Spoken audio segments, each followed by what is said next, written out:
Assalamualaikum warahmatullahi wabarakatuh. Perkenalkan, nama saya Putri Zahrani dengan nomor NIM 20046019 dari jurusan Pendidikan Sejarah. Baiklah, di sini saya membuat video untuk memenuhi tugas dengan mata kuliah Administrasi dan Supervisi Pendidikan. Mengenai materi yang akan saya sampaikan tentang administrasi layanan khusus. Baiklah, langsung saja saya mulai ke poin pertamanya. Pengertian dari administrasi layanan khusus.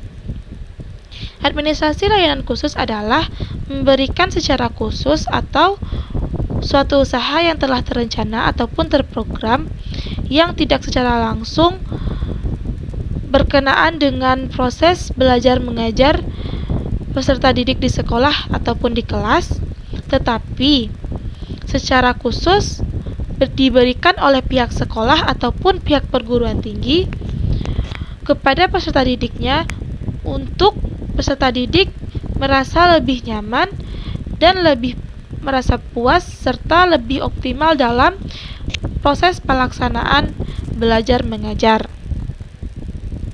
Jadi intinya dari administrasi layanan khusus ini merupakan suatu pemberian yang diberikan oleh pihak sekolah atau perguruan tinggi kepada peserta didiknya agar peserta didik merasa lebih nyaman serta merasa lebih puas dan optimal dalam proses belajar di sekolah.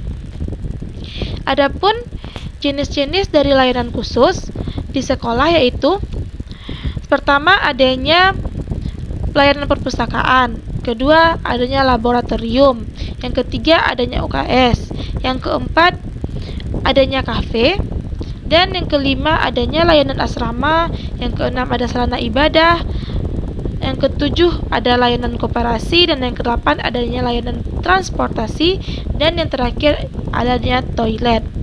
Jadi ada 9 layanan khusus yang harus ada di sekolah ataupun perguruan tinggi yang bertujuan untuk memberikan kepuasan kepada peserta didik dalam melaksanakan proses belajar mengajar di sekolah. Saya akan menjelaskan per poin dari jenis-jenis layanan khusus. Yang pertama, saya akan menjelaskan tentang layanan perpustakaan. Perpustakaan merupakan tempat yang digunakan oleh peserta didik untuk belajar atau membaca buku. Dan di sini pihak sekolah harus bisa memberikan suatu tempat perpustakaan yang bersih, aman, dan nyaman dengan menyediakan berbagai sumber-sumber belajar untuk peserta didik serta buku-buku yang bisa menjadi bahan penunjang dari proses belajar mengajar. Untuk mendirikan suatu perpustakaan tidak hanya cukup dengan buku-buku saja. Dengan kita lihat dengan seiringnya berjalannya waktu pada saat ini, media internet itu sudah sangat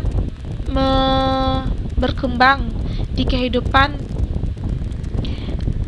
kita pada saat ini. Jadi alangkah lebih baiknya untuk meningkatkan kepuasan dari peserta didik terhadap layanan perpustakaan, sekolah harus menyediakan yang namanya buku-buku elektronik seperti jurnal atau artikel atau lainnya, karena dalam internet akan lebih banyak lagi kita menemukan sumber-sumber penunjang dalam proses belajar mengajar. Yang kedua, kita lanjut ke layanan laboratorium. Layanan laboratorium ini akan menjadi penunjang bagi siswa untuk lebih memahami pelajarannya, karena di laboratorium peserta didik bisa melaksanakan yang namanya praktek. Kebanyakan dari peserta didik melaksanakan praktek itu akan lebih paham dan mudah dipahami dan akan lebih mudah diingat di kepalanya serta pembelajaran akan membekas di ingatan dari peserta didik tersebut. Selanjutnya yaitu adanya layanan UKS. Layanan UKS ini sangat perlu diadakan atau diberikan oleh pihak sekolah kepada peserta didik. Karena jika adanya peserta didik yang sakit, dengan adanya UKS akan bisa membantu, dan di UKS itu harus disediakan berbagai macam obat. Berbagai obat yang dirasakan perlu untuk peserta didik. Seperti misalnya peserta didik sering pingsan atau sakit kepala pada saat upacara bendera di sekolah. Jadi pihak sekolah harus bisa memberikan obat yang sesuai dengan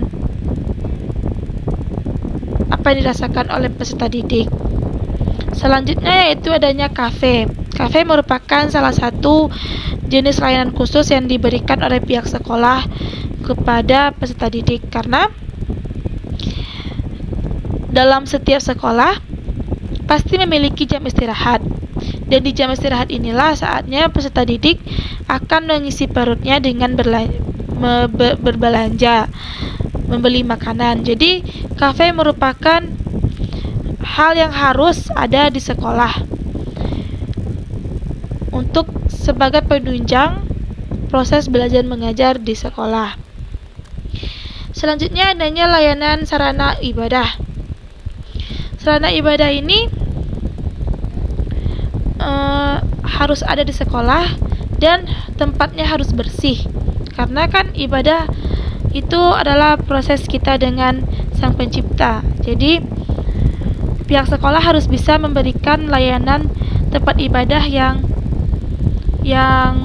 cukup bersih, nyaman, dan sebaiknya juga harus memiliki kayak petugas kebersihannya yang bertugas untuk membersihkan sarana ibadah, karena untuk menghadap Sang Pencipta kita harus bersih. Dan selanjutnya yaitu adanya layanan koperasi dan layanan transportasi. Dalam layanan koperasi ini biasanya berisikan perlengkapan dari peserta didik, seperti koperasi menyediakan alat tulis, buku, baju peserta didik, dan berbagai macam halnya yang berkaitan dengan perlengkapan dalam proses belajar mengajar. Dan layanan transportasi ini sebenarnya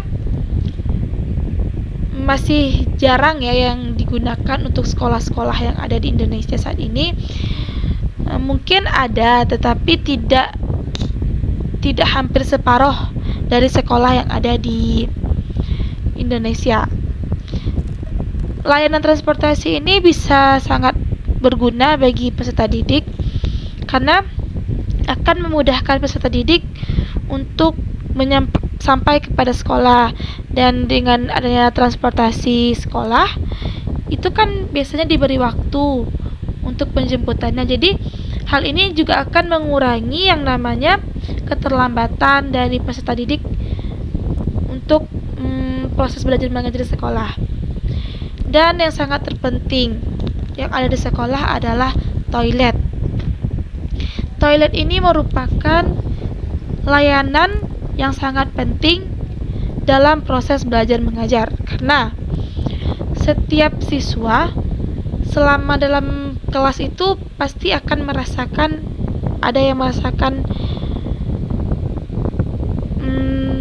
ingin ke toilet gitu kan. Jadi jika di sekolah sudah menyediakan tempat toilet, maka itu akan memudahkan siswa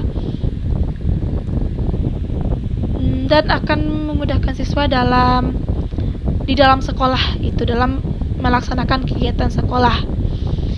Serta toilet itu harus bersih dan nyaman.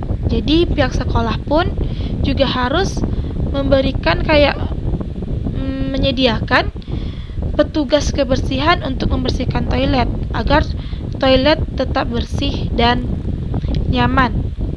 Jadi itulah jenis-jenis layanan khusus yang diberikan oleh pihak sekolah atau perguruan tinggi kepada peserta didiknya untuk kenyamanan peserta didik di sekolah. Jadi, jika sekianlah materi yang akan saya sampaikan. Jika ada salah, saya minta maaf untuk materi yang saya sampaikan dan saya ucapkan terima kasih. Assalamualaikum warahmatullahi wabarakatuh.